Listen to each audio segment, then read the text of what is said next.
গল্পের সুর চ্যানেলে এখন আপনারা শুনবেন গিরিবালা দেবীর লেখা একটি গল্প গৌরী। আর বরাবরের মতো গল্প পাঠে আমি আপনাদের সাথে থাকব রোমানা নূপুর।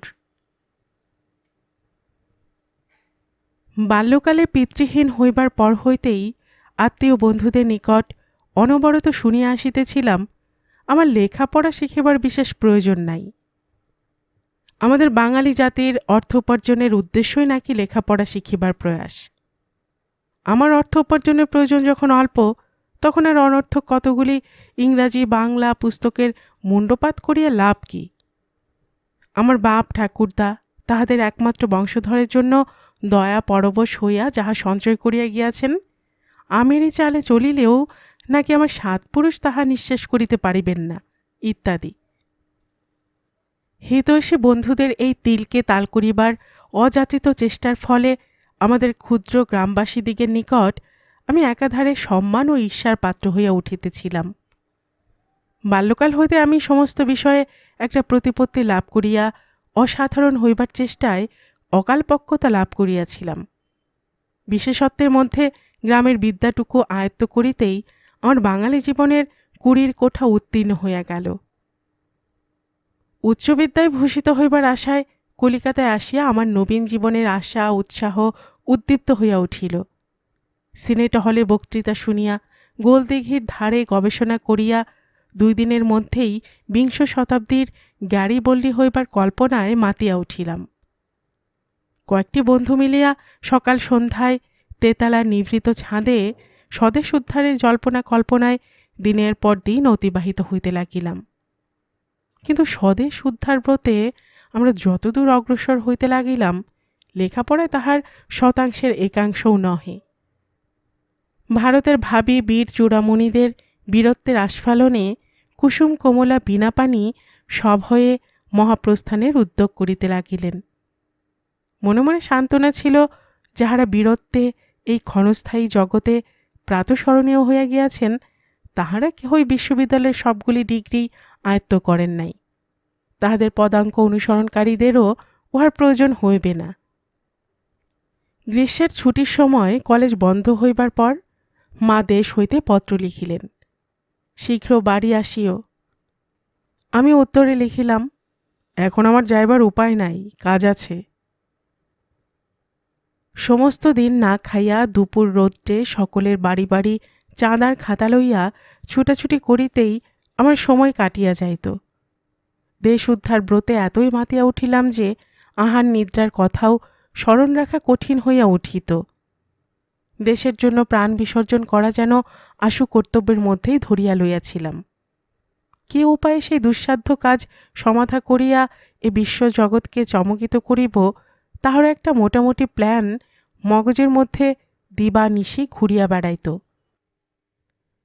একদিন ঘন ঘোর বর্ষা নিশীথে আমরা কয়েকটি বন্ধু মিলিয়া পরস্পর প্রতিজ্ঞাবদ্ধ হইলাম, এ জীবনে কখনো পরাধীনতা স্বীকার করিব না।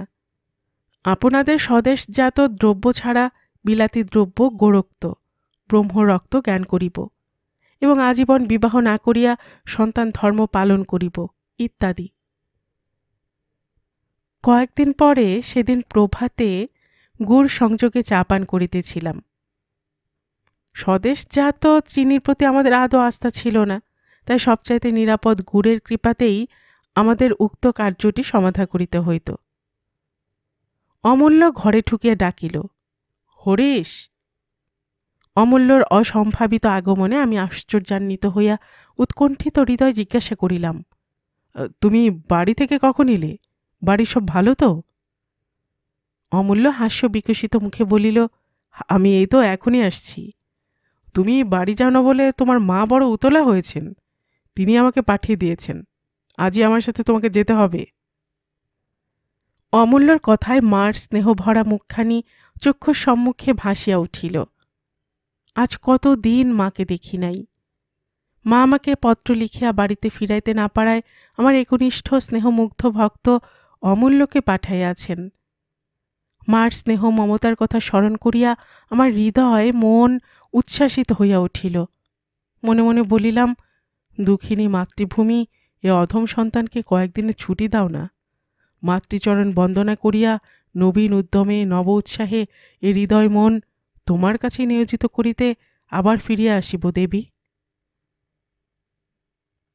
অমূল্যর কথায় যখন বাড়ি যাইতে স্বীকার করিলাম এবং জিনিসপত্র গুছাইতে বসিয়া গেলাম, তখন প্রভাতের উজ্জ্বল আলোকে চাহিয়া দেখিলাম অমূল্যর প্রফুল্ল মুখখানিতে প্রচ্ছন্ন আনন্দের আভা বিকশিত হইয়া উঠিয়াছে। বহু দিনের পর দেশে ফিরিয়া আসিলাম। আমাদের ক্ষুদ্র গ্রামখানি নব বসন্তের আসন্ন আগমনে পুষ্পপত্রে সাজিয়া উঠিয়াছে। যে দিকে চাহিয়া দেখি সেই দিকেই যেন সৌন্দর্যের উৎস বহিয়া যাইতেছিল। স্রোতস্বিনী নদী বক্ষে, ঘন পল্লবিত কুঞ্জ ভবনে, ঝিল্লি মুখরিত স্নিগ্ধ সন্ধ্যায় আমার হৃদয় মন যেন উধাও হইয়া মিশিয়া যাইতে চাহিতেছিল। মনে হইতে লাগিল প্রকৃতি দেবী যেন বহুদিনের প্রত্যাগত তাহার সৌন্দর্যের উপাসকের আগমন আশায় এ মোহন সাজে সজ্জিতা হইয়া রহিয়াছেন।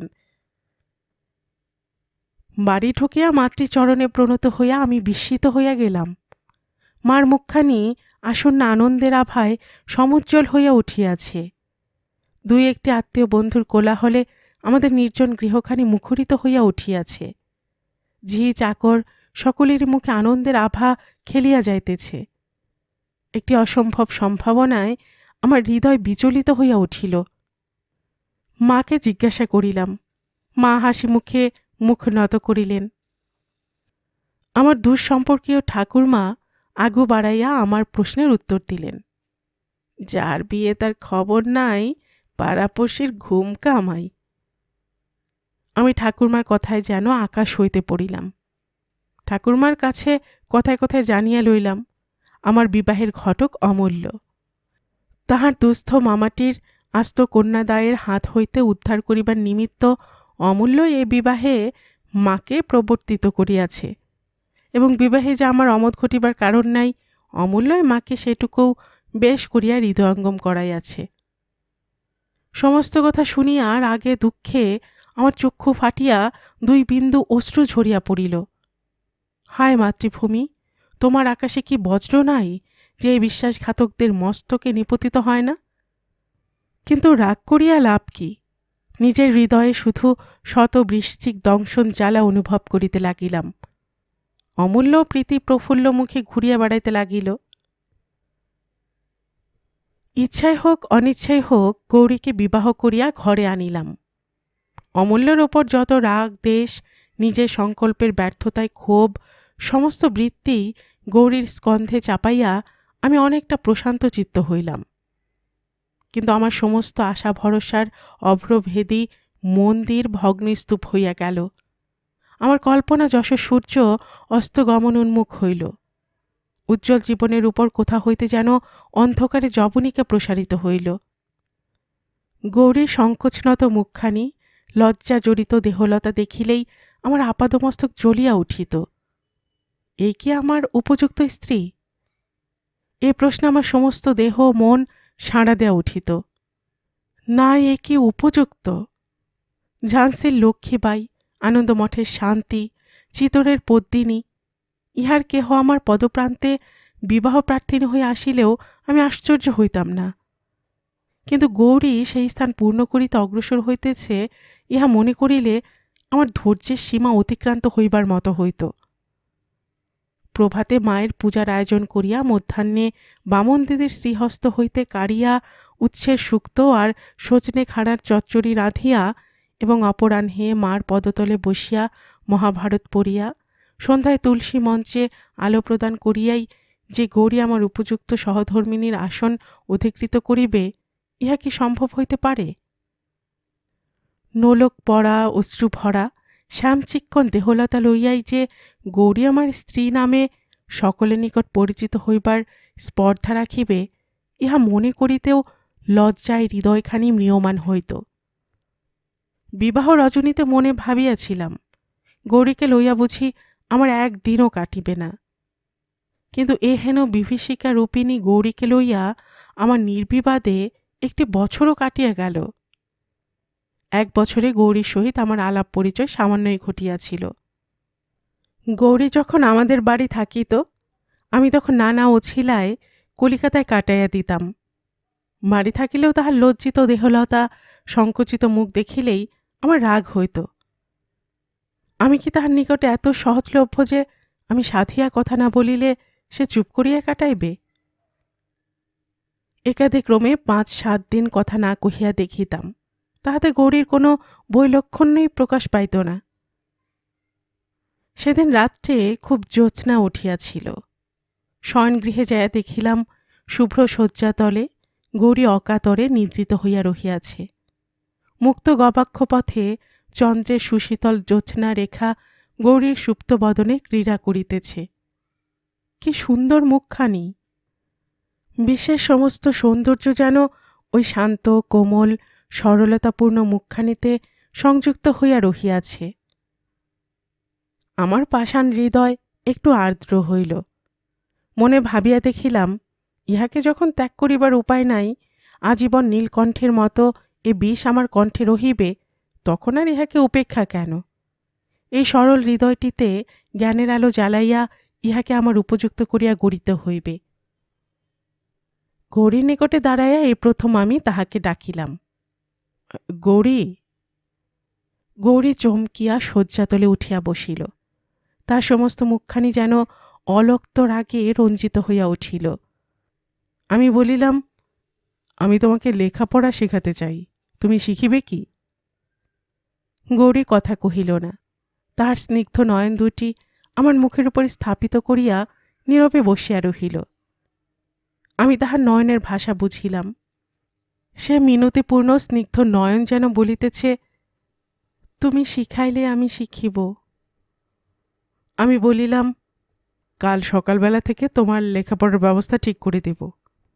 সকালে ইংরেজি পড়বে, দুপুরে ইতিহাস, আর বিকেলে ভূগোল। আমার কথায় বাধা দিয়ে গৌরী ধীর অস্ফুট কণ্ঠে কহিল, সকালে মার পুজোর জোগাড়। আমি তাহার অসম্পূর্ণ কথা শেষ হইবার পূর্বেই কহিলাম, তুমি যখন এখানে ছিলে না তখন মার পুজোর জোগাড় কে করত? আমি বরং মাকেও সে কথা বলবো।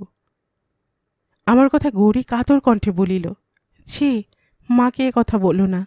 আমি রাত্রেই রোজ তোমার কাছে পড়ব। ঘর সংসারে কাজ ফেলে রেখে দিনের বেলা তোমার কাছে পড়তে আমি পারবো না, আমার বড় লজ্জা করবে।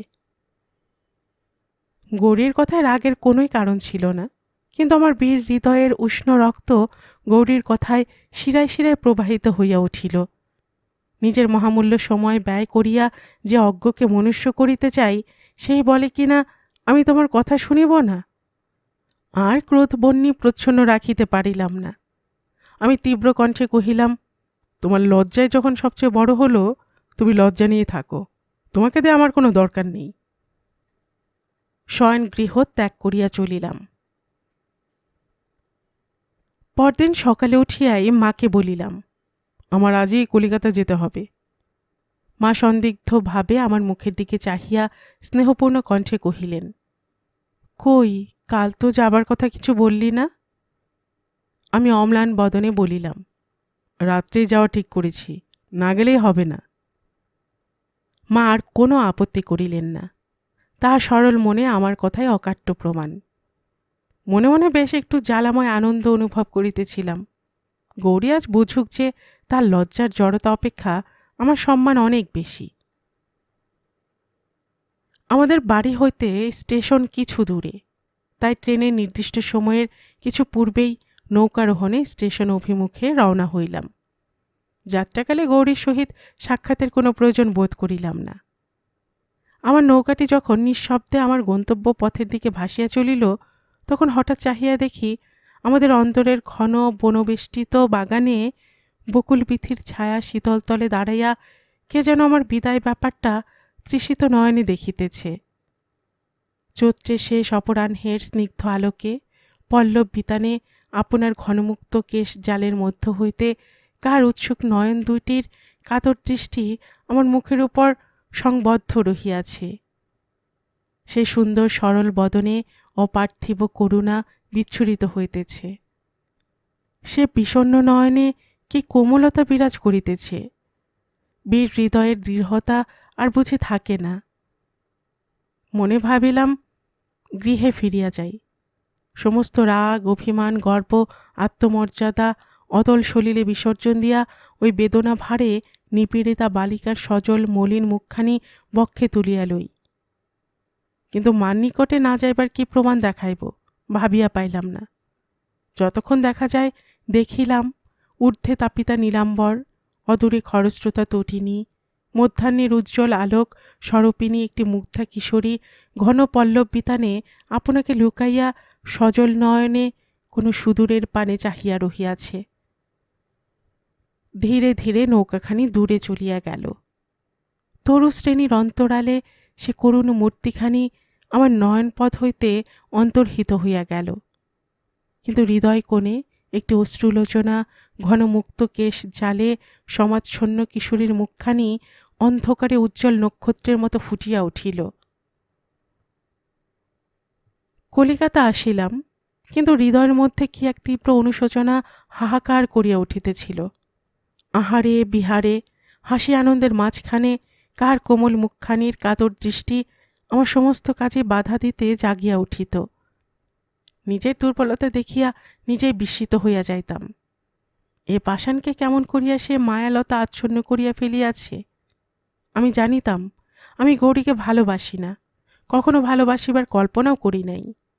দিনে দিনে তিলে তিলে গৌরী আমার হৃদয়খানি কেমন করিয়া হরণ করিয়াছে তাহা একদিনের তরেও বুঝিতে পারি নাই। আজ প্রথম বুঝিতে পারিলাম যে আমি নিজের অজ্ঞাতসারে গৌরীকে ভালোবাসিয়া ফেলিয়াছি। আমার সমস্ত কাজে অমনোযোগ, উদাসীনতা প্রকাশ পাইতেছিল। অমূল্য আমার ভাবান্তর লক্ষ্য করিয়া বলিল, হরিশ, বাড়ি থেকে তো ঝগড়াঝাটি করে পালিয়ে আসিস নাই? আমাদের বিয়ে এক্সামের সম্মুখে, আমরা তো তোর মতো রাত দিন চিন্তা করি না। অমূল্যর কথায় আমি বলিলাম, যারা এক্সামিন দেবে চিন্তাটা কি তাদেরই একচোট নাকি? যাদের আসন্ন পরীক্ষার বালাই নাই তারা কি চিন্তাটুকু করবার অযোগ্য? আমার কথা অমূল্য অপ্রতিভ মুখে নীরবে বই খুলিয়া পড়িতে বসিল। মনে ভাবিলাম, বাড়ি ফিরিয়া যাই, এই সমস্যা শেষ করিয়া দেই। কিন্তু যাইতেও পারিতেছি না, কারণ আমার জনৈক বন্ধুর শুভ বিবাহে যোগদান করিবার জন্য বন্ধু ধরিয়া রাখিয়াছেন। আজ বন্ধুর বিবাহ, এই বিবাহটা মিটিয়া গেলেই বাড়ি ফিরিয়া যাইতে পারিব। এ কথাটি মনে করিয়াই হৃদয়খানি আনন্দের আবেশে উচ্ছ্বাসিত হইয়া উঠিতেছিল।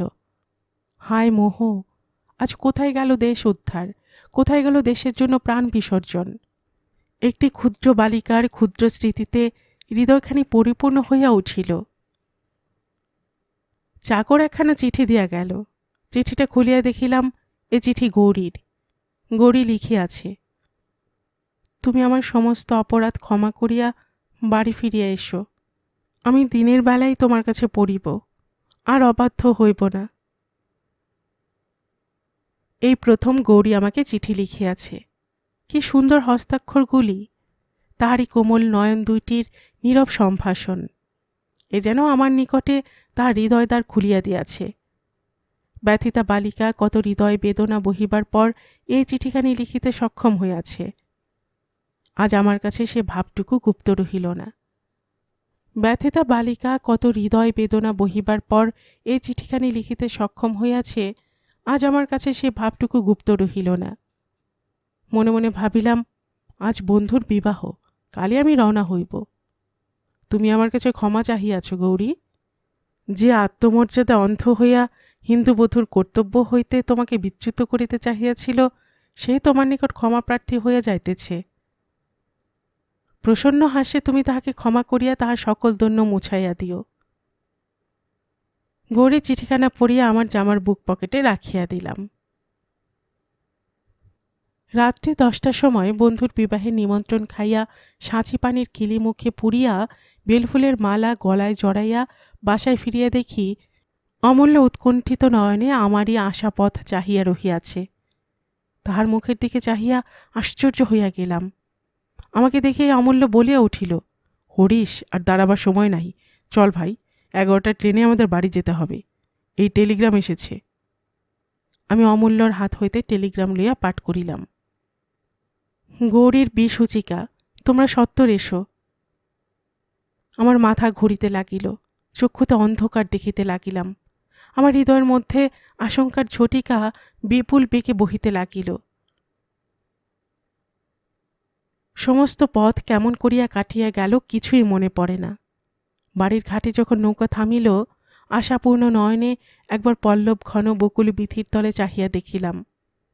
আজ আর অশ্রুলোচন বনদেবীর মধুর মূর্তিখানি নয়নপথে নিপতিত হইল না। সে কাননে শূন্যতা বিরাজ করিতেছে। নৌকা হইতে আমায় হাত ধরিয়া নামাইয়া লইতে বিষাদপূর্ণ স্বরে অমূল্য কহিল, হরিশ, এতদিন তোমার সম্বন্ধে একটি ভুল ধারণা করে আমি তোমার কাছে বড় অপরাধ করেছি ভাই। তোমাকে না জানিয়ে আমি গৌরীর সঙ্গে তোমার বিয়ে দিয়েছিলাম। আমার বিশ্বাস ছিল গৌরীকে পেয়ে তুমি বড় সুখী হবে। গৌরীর মতো মেয়ে নিয়ে যে কেউ অসুখী হতে পারে এ ধারণা আমার এতটুকু ছিল না। কিন্তু এতদিন তোমায় দেখে আমার মনে হতো তুমি বুঝি গৌরীকে ভালোবাসতে পারো নাই, তাকে নিয়ে সুখীও হও নাই। তবে সেটা আমার বুঝবার ভুল, তা আজ বুঝতে পারছি। আমি কম্পিত কণ্ঠে কহিলাম, তুমি সব জানো না অমূল্য, আমি কি যে করেছি। আর কোনো কথাই বলিতে পারিলাম না। যখন আশা আশঙ্কার মহাদ্বন্দ্ব বুকে লুকাইয়া গৃহে আসিলাম, তখন প্রায় সন্ধ্যা হইয়া আসিয়াছে। পল্লী বালকগণ খেলাধুলা শেষ করিয়া উচ্ছ্বসিত আনন্দে গৃহে ফিরিতেছে। গ্রাম্যবধূরা পূর্ণকুম্ভ কক্ষে লইয়া সেদিনের মতো পরস্পর সখীদের নিকটে বিদায় লইতেছে। বাড়ি ঢুকিয়া দেখিলাম বাড়িখানা নিস্তব্ধ, সকলের মুখই বিষণ্ণ। মা রোদন জড়িত স্বরে আমার শয়নগৃহে যাইতে বলিলেন। ঘরে ঢুকিয়া দেখিলাম নিদারুণ রোগের যাতনায় গৌরীর প্রভাত পদ্মের মতো প্রফুল্ল মুখখানিতে কালিমা বেষ্টিত হইয়াছে। সরল শান্তিপূর্ণ নয়ন দুটি নিষ্প্রভ হইয়া গিয়াছে। নিদাঘে দগ্ধ ফুলটির মতো গৌরী শয্যাতলে লুটাইয়া পড়িয়াছে। আমি যখন সেই আসন্ন মৃত্যু বিবর্ণ হিমশীতল দেহখানি বক্ষে জড়াইয়া ডাকলাম, গৌরী, তখন মৃত্যু বিবর্ণ মুখে হাস্যছটা বিকশিত হইয়া উঠিল। আমি বলিলাম, গৌরী, তুমি আমায় ক্ষমা করো। আর কিছু বলিতে পারিলাম না। আমার দুই চক্ষু হইতে অশ্রুজল বহিয়া পড়িতে লাগিল। গৌরী প্রীতিপূর্ণ কণ্ঠে কহিল, ছি, কেঁদো না, তুমি আমাকে ক্ষমা করো। আমি লজ্জা করে তোমার মনে কষ্ট দিয়েছি। তোমার তো কোনো দোষ নাই। আমাকে আশীর্বাদ করো, আবার যেন সেইখানে ভগবানের শ্রীচরণে তোমার সাথে মিলিতে পারি। আজ সংকোচনতা অবাকপটু অজ্ঞ বালিকার কথার একটি উত্তরও বিংশ শতাব্দীর গাড়িবল্লির কণ্ঠ হইতে উচ্চারিত হইল না। গৌরী আমাকে হাসি মুখে ক্ষমা করিয়া গিয়াছে, কিন্তু আমি যে আজও ক্ষমা করিতে পারিতেছি না। গল্পের সুর চ্যানেলে এতক্ষণ আপনারা শুনছিলেন গিরিবালা দেবীর লেখা একটি গল্প, গৌরী। আর এতক্ষণ গল্প পাঠে আমি আপনাদের সাথে ছিলাম রোমানা নূপুর।